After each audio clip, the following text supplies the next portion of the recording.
Hey everyone, welcome to Nasir's Virtual Happy Hour. Nasir, what are we making tonight? Today we're making the Aviation cocktail.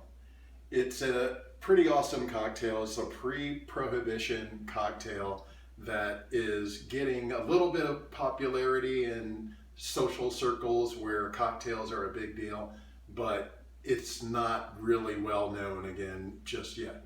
But it's really interesting. All right, so what are the ingredients that we have here? So the ingredients are pretty simple, being a pre-prohibition cocktail. First of all, we have a gin. This is Bummer and Lazarus gin, which is made in the Bay Area. I picked it because it has a very interesting botanical flavor to it. So it's pretty unique, and it adds a really interesting flavor to this cocktail. It may overwhelm some other cocktails, but I think it's really perfect for this. Next thing that we're using is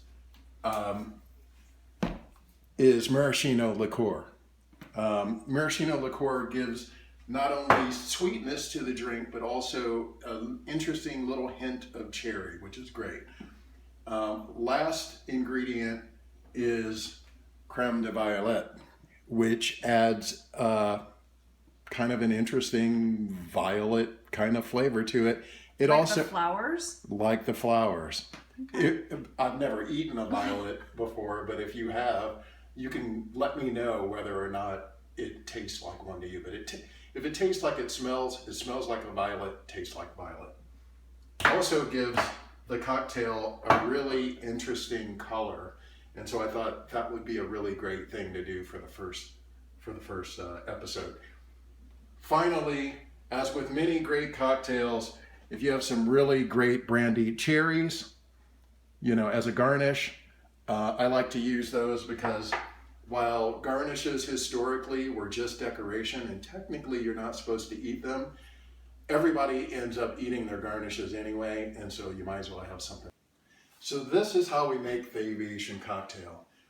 What I generally like to do is go from the base, which is the most, and down in order by ingredients. So we've got 2 jiggers of the gin, Bummer and Lazarus gin, as I mentioned.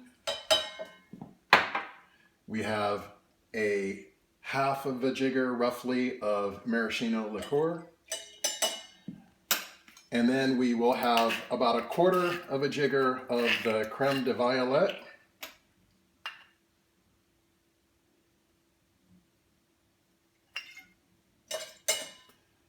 A squeeze of a half of a lemon.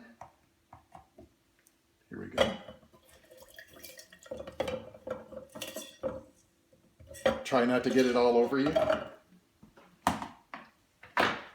Some ice.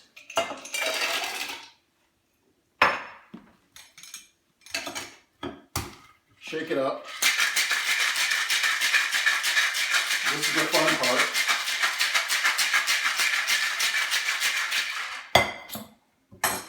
And strain it into a glass. Now, generally this should be in a stemmed glass because it's a drink that's meant to be cold. But if you drink a lot, you usually don't want a stemmed glass because you're probably going to tip it over. So I like to use Cosmo glasses for just about everything. Last thing is a garnish of really good brandied cherries. And there you have your Aviation cocktail. Cheers. Happy weekend.